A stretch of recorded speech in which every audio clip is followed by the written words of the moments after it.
ओम शांति। नवरात्रे के दिनों में बहुत सारी ऐसी चीजें करते हैं जिससे हम सोचते हैं देवियां खुश हो जाएं। बहुत सारे लोग अलग अलग पकवान बनाते हैं, भोग लगाते हैं, देवियों का श्रृंगार करते हैं, व्रत रखते हैं, बहुत सारी चीजें करते हैं।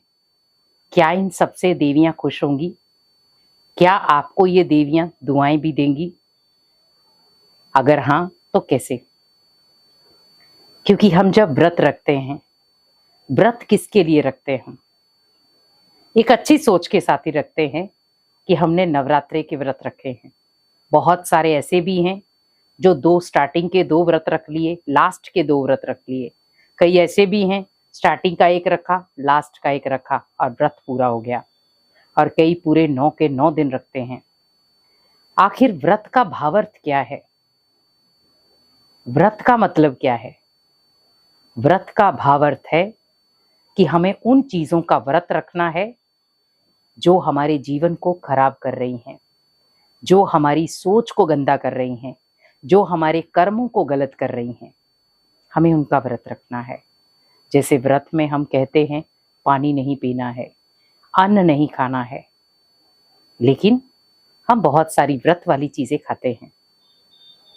वैसे ही सोचे, अगर आपको भगवान ये कहे या देवियां आपको ये कहें कि आप ये भूखे वाला व्रत मत रखो, लेकिन अपने अंदर की कोई ना कोई बुराई मुझे व्रत में दे दो, क्या हम दे सकते हैं? हमें देवियों से बहुत प्यार है, देवियों का गुणगान भी करते हैं, लेकिन हमें देवियों को खुश करना है। तो देवियां खुश कब होंगी?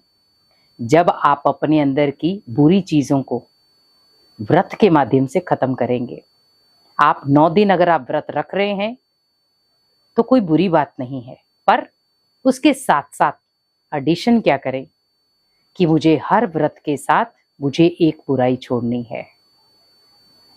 कोई भी बुराई है आपके अंदर, हर व्रत के साथ, मान लो सपोज आपने व्रत रखा है, पहला व्रत रखा है, तो पहले व्रत में आप क्या संकल्प ले लें कि मेरे अंदर अगर क्रोध भी है तो आज से मैं इस व्रत में इस क्रोध को स्वाहा करता हूं। तो जब लास्ट में रात के 12 बज जाते व्रत पूरा हो गया और अगले दिन का स्टार्ट हो गया, तो आप पूरे दिन की चेकिंग करें कि मुझे क्रोध कितनी बार आया, क्योंकि मैंने क्रोध के लिए भी व्रत रखा था कि आज मुझे पूरा दिन क्रोध नहीं करना है। तो आपकी चेकिंग हो जाएगी कि मैंने कितना % क्रोध किया और मैं डेली रूटीन में कितने % क्रोध करता हूं। दूसरा व्रत रखा, मुझे आज किसी के लिए नेगेटिव नहीं सोचना है। रात के 12 बजे आप जब भी सोने लगते हैं उससे पहले चेकिंग करें पूरा दिन में कितनी बार मैं नेगेटिव गया। तो हर व्रत में आपको कोई ना कोई बुराई को खत्म करना है। तो जब 9वां दिन आएगा, आपका जीवन इतना पावरफुल बन जाएगा, आप खुद भी इतने पावरफुल बन जाएंगे और इन्हीं चीजों से देवियां खुश भी होंगी और देवियां आपको दुआएं भी देंगी। क्योंकि देवियों का आज गायन और पूजन असुरों के सिंगार से ही हुआ है। देवियों का जो आज आप गायन कर रहे हैं वो किसके अकॉर्डिंग था? कि उन्होंने दैत्यों का नाश किया, असुरों का नाश किया। आपने जैसे काली को देखा होगा, पैरों के नीचे कैसे कर रही है, वो त्रिशूल चला रही है। बहुत सारी देवियां आपने अलग अलग तरीके से देखी, किसी ने गला काट दिया। देवियां हिंसक नहीं थी।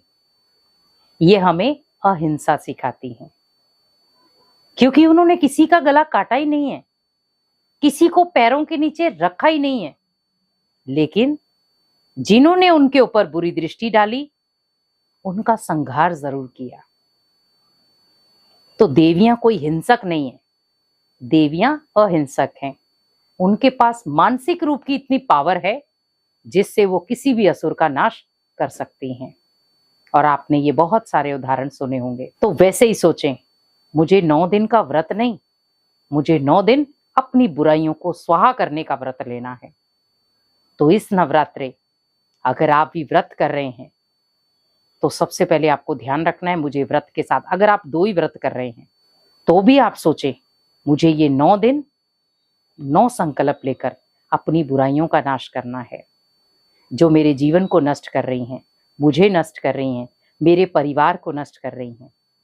तो जब आप 9 दिन 9 बुरी चीजों को देवियों को अर्पण कर देंगे तो देवियां खुश भी होंगी और बदले में आपको दुआएं भी देंगी, और आपका जो जीवन है वो बहुत खुशहाल हो जाएगा और दुआओं से संपन्न हो जाएगा।